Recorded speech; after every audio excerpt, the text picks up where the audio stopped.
Mənə görə insanlar iki yerə ayrılırlar: doşabı sevənlər və sevməyənlər. Və bu video vasitəsilə sevməyən insanlar bəlkə özlərinə müəyyən qədər haqq qazandıra bilərlər. İndi isə doşabın zərərləri haqqında danışacağam.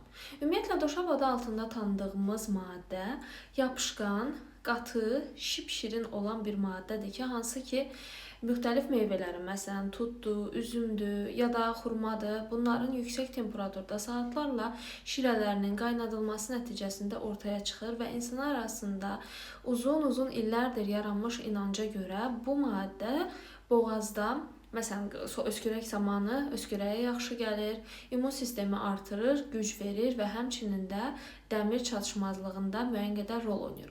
Bu gün isə bu məfhumları müəyyən qədər yıxacağıq birlikdə. Belə ki, doşab yüksək konsentrasiyada özündə şəkər, xüsusən də meyvə şəkəri olan fruktoza ehtiva edir və bu şəkər, təsəvvür edin ki, tut